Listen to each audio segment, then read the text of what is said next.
Hello बच्चों, in the last session we have discuss about the resistance and resistivity.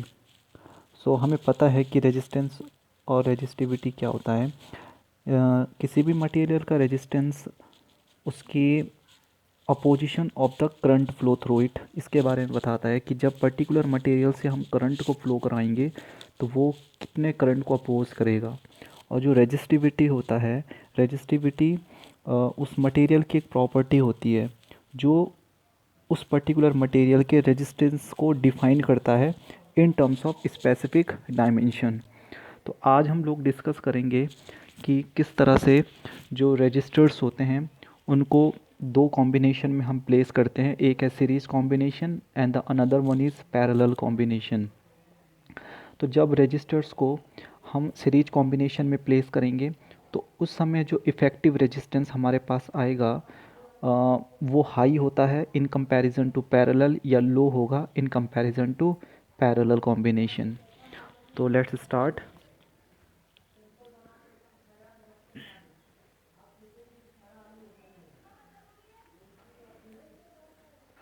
ये हमारे पास first है सीरीज कॉम्बिनेशन। तो सीरीज कॉम्बिनेशन में क्या होगा कि मानकर चलो कि हमारे पास एक एंड है ए और अनदर एंड है हमारे पास बी। इसके अक्रॉस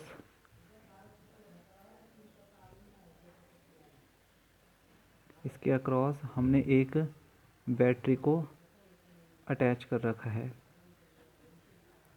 ये हमारे पास पॉजिटिव है, ये यानी कि जो हमारे पास ए टर्मिनल है it is at high potential and B terminal is at low potential. अब इसके बीच में हमें क्या करना है, रेजिस्टेंस को प्लेस कर देते हैं। मानकर चलो ये हमारे पास एक रजिस्टर है, ये हमारे पास दूसरा रजिस्टर है और ये हमारे पास थर्ड रजिस्टर है। इसका जो रेजिस्टेंस है वो R1 है, इसका रेजिस्टेंस R2 है और इसका रेजिस्टेंस R3 है। देखो यहाँ पर terminal to terminal potential drop होता है, यानी कि ये रजिस्टर इतना है, इसके अक्रॉस जो पोटेंशियल ड्रॉप होगा उसको मानकर चलते हैं V1, इसके अक्रॉस मानकर चलते हैं V2 और इसके अक्रॉस मानकर चलते हैं V3। अब ये पोटेंशियल ड्रॉप यहाँ पर क्यों हो रहा है इसको हम आगे डिस्कस करेंगे। देखो हमारे पास तीन रजिस्टर हैं, इसका रेजिस्टेंस R1 है, दूसरे वाले का रेजिस्टेंस R2 है और तीसरे वाले का रेजिस्टेंस R3 है। इसका मतलब हो गया कि इसकी जो प्रॉपर्टी है कि ये करंट को कितना फ्लो करेगा वो डिपेंड करता है कि R1 की वैल्यू कितनी है, R2 की वैल्यू कितनी है, R3 की वैल्यू कितनी है। अब हमारी जो बैटरी यहाँ पर कनेक्ट कर रखी है, इस बैटरी से जो करंट आई जा रहा है उसके पास जो मीन है या रास्ता है जाने का वो केवल ये है, वन वे है। यहाँ से कोई और ब्रांच हमने ब्रेक नहीं कर रखी है कि जो यहाँ से आई करंट जाए और वो यहाँ से डिवाइड हो जाए, यानी कि एक सिंगल ब्रांच में ही करंट फ्लो कर रहा है और फ्लो करते हुए नेगेटिव टर्मिनल पे आकर सर्किट को कंप्लीट बना रहा है।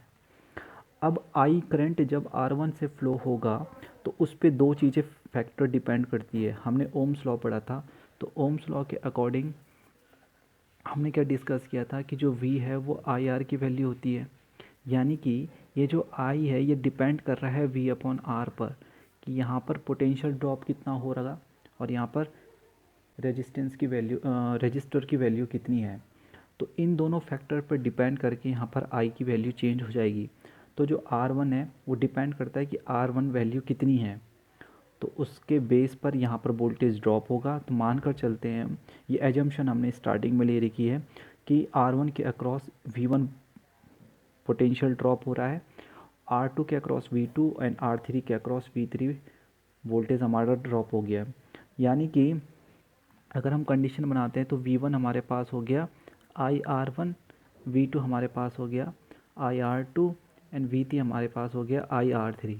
तो ये हमारे पास वोल्टेज है, टोटल वोल्टेज हमारे पास V था, तो V वोल्टेज हमारे पास ब्रेक होके बना रहा है V1 plus V2 plus V3। अब ओम्स लॉ को अप्लाई करते हैं, तो ओम्स लॉ के अकॉर्डिंग यहाँ पर हमारे पास V इक्वल टू हो जाएगा IR। R is a equivalent resistance. तो इक्विवेलेंट रेजिस्टेंस को हम फाइंड आउट करेंगे इस टोटल 3 रजिस्टर्स के लिए। तो ये हो जाएगा हमारे पास IR1 plus IR2 plus IR3। I factor is a common, तो यहाँ पर हमारे पास इक्विवेलेंट या इफेक्टिव रेजिस्टेंस आ जाएगा R1 plus R2 plus R3। अब इस वाली कंडीशन से हमें क्या पता लगता है, यानी कि हम पे यहाँ पर जो रिज़ल्ट आएगा उस रिज़ल्ट में हम क्या कह सकते हैं कि हमारे पास जो इफ़ेक्टिव रेजिस्टेंस निकल कर आएगा उसकी वैल्यू लो होगी in compare to individual resistance. देखो यहाँ पर R1 की वैल्यू मानकर चलो 2 है, इसको अगर हम देखते हैं प्रैक्टिकल करके, तो R1 मानकर चलो 2 ओम है, R2 हमारे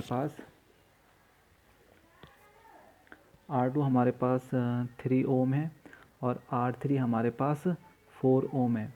तो जो इनका इक्विवेलेंट निकल कर आएगा, नहीं हाई हो जाएगा ये, सॉरी, हमारे पास जो इफेक्टिव रेजिस्टेंस होगा वो हाई हो जाएगा इन कंपैरिजन टू इंडिविजुअल। तो इक्विवेलेंट रेजिस्टेंस कितना बनेगा 2 प्लस 3 प्लस 4 यानी कि 9 ओम। तो जब हम रजिस्टर्स को सीरीज में कनेक्ट करेंगे तो उस समय हमारे पास जो इफ़ेक्टिव रेजिस्टेंस आएगा उसकी वैल्यू इंडिविजुअल रेजिस्टेंस के कंपैरिजन में क्या होगी, हाई रहेगी। ओके। और दूसरा हमारे पास इसमें क्या है कि जो करंट है वो सेम रहेगा और जो पोटेंशियल ड्रॉप हो रहा है हमारे पास वो इसमें डिफ़र करेगा यानी कि चेंज होगा। तो ये कंडीशन हमें याद रखनी है फॉर सीरीज कॉम्बिनेशन के लिए कि जब भी हम रजिस्टर्स को हम जब सीरीज में कनेक्ट करेंगे तो पोटेंशियल ड्रॉप चेंज होगा, करंट सेम रहेगा, ठीक है, और जो इफ़ेक्टिव रेजिस्टेंस निकल कर आएगा जितने भी रजिस्टर्स हम सर्किट में लगा रहे हैं तो वो हाई होगा in comparison to individual resistors. अब हमारे पास जो नेक्स्ट है वो है हमारे पास पैरेलल कॉम्बिनेशन का। देखो पैरेलल कॉम्बिनेशन में क्या होगा, फिर से उसी तरह से हमारे पास 2 टर्मिनल हैं जिसके अक्रॉस हमने बैटरी को कनेक्ट कर रखा है। इस समय हमारे पास ब्रांच हो जाएगी डिवाइड, सिंगल ब्रांच नहीं रहेगी। इससे हम 3 रजिस्टर्स को अलग अलग ढंग से अटैच करेंगे सर्किट से।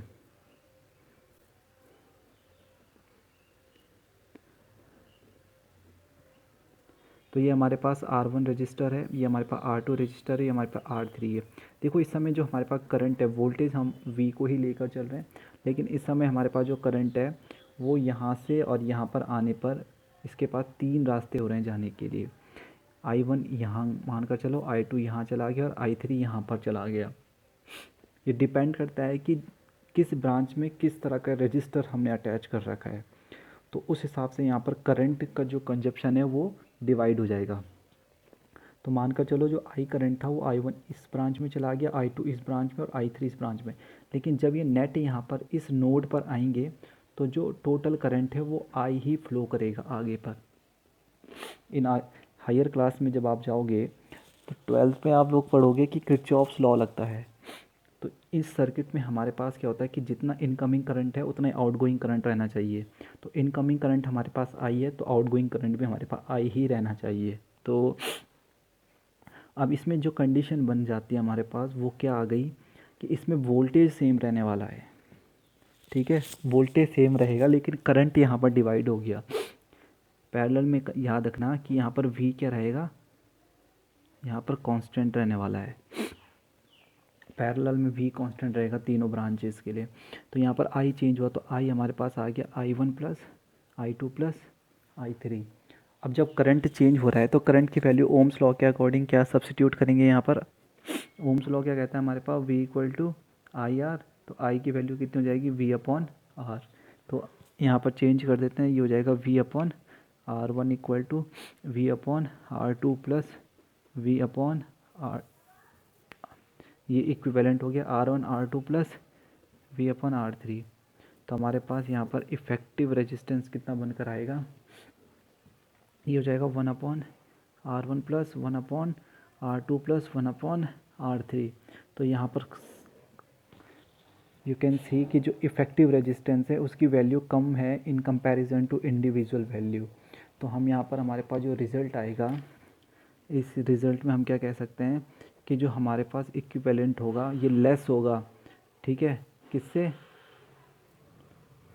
Then R1 R2 and R3 की वैल्यू से।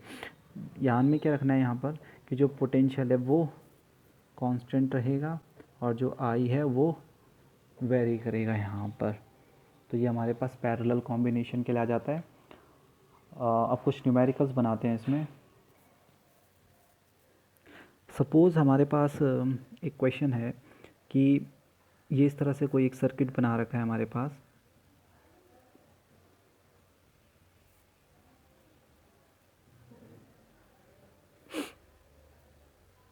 यहाँ से 1 एम्पियर करंट फ्लो कर रहा है। ये हमारे पास कनेक्शन है, टर्मिनल्स कनेक्शन। ये 10 ओम रजिस्टर है, ये 15 ओम रजिस्टर है और ये हमारे पास 5 ओम रजिस्टर है। इस पर हमें क्या पता करना है कि जो हमारे पास 5 ओम का रजिस्टर है इससे 1 एम्पियर का करंट फ्लो कर रहा है। तो पहली कंडीशन हमें बतानी है कि हमें बताना है current through the other 2 register. 5 ओम से हमें पता है कि 1 एम्पियर करंट फ्लो कर रहा है, हमें इसमें करंट बताना है current through 10 ohm and 15 ohm. दूसरी कंडीशन है हमारे पास potential difference across AB and AC पूरा टोटल आ जाएगा यहाँ पर। और तीसरा हमारे पास है टोटल रेजिस्टेंस। देखो पहले सर्किट को समझेंगे हम कि इसमें दे क्या क्या रखा है हमें। हमारे पास जो कंडीशन है वो कह रहा है कि 1 ओम रेजिस्टेंस इसके थ्रू फ्लो कर रहा है। देखो 10 और जो 15 ओम रजिस्टर है ये हमारे पास पैरेलल कॉम्बिनेशन में।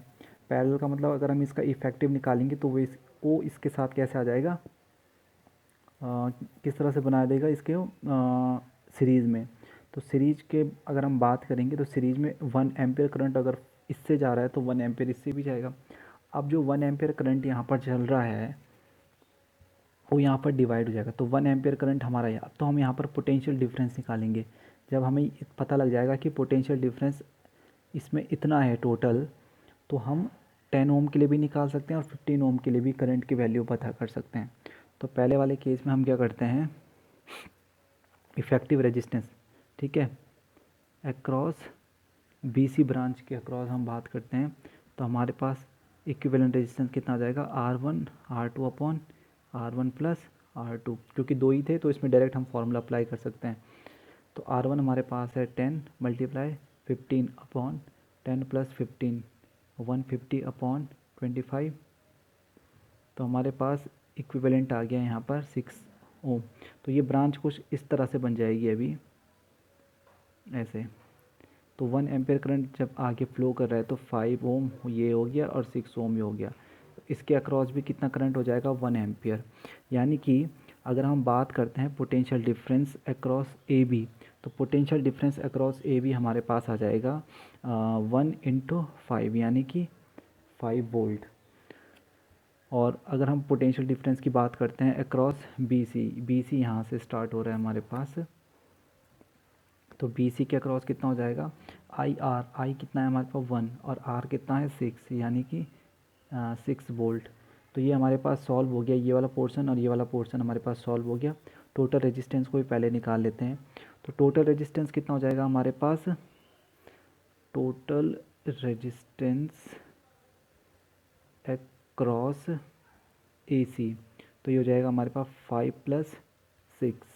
+ 6 यानी कि 11 ओम हमारे पास टोटल रेजिस्टेंस आ गया। अब चलते हैं current through the 10 ohm and 15 ओम। हमें पता है कि इसके अक्रॉस में जो पोटेंशियल डिफरेंस है वो कितना है, 6 वोल्ट। यानी कि इसको भी 6 मिल रहा है और इसको भी 6 वोल्ट मिल रहा है। तो करंट हम निकाल सकते हैं, तो लिख देंगे current through 10 ohm and current through 15 ओम। तो ओम्स लॉ लगा लो, V/R1 एंड V/R2। तो V कितना हमारे पास 6/10 यानी कि 0.6 एम्पियर। और यहाँ के लिए इसकी बात करते हैं हम, तो यहाँ पर कितना हो जाएगा V6/15 यानी कि 0.4 एम्पियर। तो 0.6 प्लस 0.4 करेंगे तो 1 एम्पियर हो जाएगा। तो हमें पता है कि हमारा आंसर सही है। तो इस तरह से सॉल्व करना है। तो इसी तरह के क्वेश्चंस आएंगे आगे हमारे पास और उसको हम सॉल्व कर सकते हैं। एक और क्वेश्चन देखते हैं। हमारे पास ये एक कनेक्शन दे रखा है इस तरह से, ये हमारे पास रेजिस्टेंस हैं, रजिस्टर्स लगा रखे हैं। ये हमारे पास 6 ओम है, ये हमारे पास 3 ओम है, ये हमारे पास 12 ओम है और ये 3 ओम। बैटरी कनेक्शन यहाँ पर हमारे पास 4 वोल्ट दे रखा है। तो हम देख सकते हैं यहाँ पर कि इसमें हमें बताना है कि 6 ओम रजिस्टर से कितना करंट फ्लो कर रहा है और पोटेंशियल डिफरेंस अक्रॉस 12 ओम। देखो इसमें 2 क्वेश्चन बनते हैं इसके। एक तो हमें करंट बताना है थ्रू 6 ओम, और दूसरा हमारे पास है पोटेंशियल डिफरेंस अक्रॉस 12 ओम। तो ये हमारे पास 2 पार्ट सॉल्व करने हैं। अब जब करंट हम 6 ओम रजिस्टर के अक्रॉस निकालेंगे तो उसके लिए हमारे पास बेसिक कंडीशन क्या होनी चाहिए कि जो 4 वोल्ट है that is across the 6 and 3 and 12 and 3, क्योंकि ये जो ब्रांच है ये हमारे पास पैरेलल कॉम्बिनेशन पर है तो पैरेलल के वोल्टेज सेम रहेगा। तो इनका इफेक्टिव रेजिस्टेंस निकाल कर हम इसके साथ आई की वैल्यू निकालेंगे। तो जो आई की वैल्यू एंटायर ब्रांच के लिए होगी वो इंडिविजुअल रजिस्टर्स के लिए भी अप्लाई करता है। पोटेंशियल डिफरेंस अगर बात करते हैं 12 ओम रजिस्टर की, तो पोटेंशियल डिफरेंस यहाँ पर कितना हो जाएगा हमारे पास इंडिविजुअल कह रहा है ये, तो इंडिविजुअल के कैसे निकाल देंगे हम, हमें करंट पता होना चाहिए। जब हमारे पास करंट पता होगा तो हम इंडिविजुअल वैल्यू यहाँ से फाइंड आउट कर सकते हैं। देखो हमारे पास ये ब्रांच ले लेते हैं, इसको AC मान लो और इसको BD मान लो। तो हमारे पास मान कर चलो कि इफ़ेक्टिव रेजिस्टेंस अक्रॉस AC, तो ये हो जाएगा 6 + 3 = 9 ओम। 9 ओम हमारे पास पता लग गया। इसका मतलब हो जाएगा कि I कितना जा रहा है AC के अक्रॉस, V/R। V हमारे पास 4 है और R हमारे पास 9 आ गया। तो ये हमारे पास इतना करंट फ्लो कर रहा है। अगर हम अब निकालते हैं पोटेंशियल डिफरेंस, करंट निकालना है हमें, तो करंट हमें पता लग गया कि कितना चल रहा है 4/9। तो ये इसको मान के चलो 9 4 36 0.545 एम्पियर हम इसको एज्यूम कर सकते हैं। दूसरा आ रहा है इसमें कि पोटेंशियल डिफरेंस अक्रॉस 12 ओम। तो फिर वही करेंगे कि रेजिस्टेंस निकाल देंगे BC के अक्रॉस। ये हो जाएगा 12 + 3 15 ओम हमारे पास आ गया। करंट निकाल देंगे अक्रॉस BC, तो करंट हमारे पास कितना आ जाएगा V/R, तो V/15। ओके, अब पोटेंशियल डिफरेंस निकालना है, पोटेंशियल डिफरेंस अक्रॉस 12 ओम। तो हमारे पास होता है V = I हमारे पास है BC वाला मल्टीप्लाई R। तो ये हो जाएगा 4/15 × 12, 5 3 15, 4 3 12 यानी कि 16/5 एंड 5। तो देखो हमने कहा था कि जो जितना हाई रेजिस्टेंस जिसका होगा रजिस्टर का, वो उतना ज़्यादा वोल्टेज भी लेगा और उतना ही ज़्यादा करंट भी लेगा। तो 4 वोल्ट की सप्लाई इसको भी मिल रही है, इसको भी मिल रही है। तो ये जो रजिस्टर है यहाँ पर 12 ओम को, वो 3 ओम के कंपैरिजन में 3.2 वोल्ट ले रहा है। ये कितना ले जा रहा है यहाँ पर 3.2 वोल्ट। इसका क्या मतलब हुआ कि 3.2 4 में से जितना है तो 0.8 वोल्ट ही ले रहा है, 0.8 वोल्ट है। तो इसी तरह से ये कंजप्शन हमें बता रहा है यहाँ पर। तो ये कुछ क्वेश्चन थे।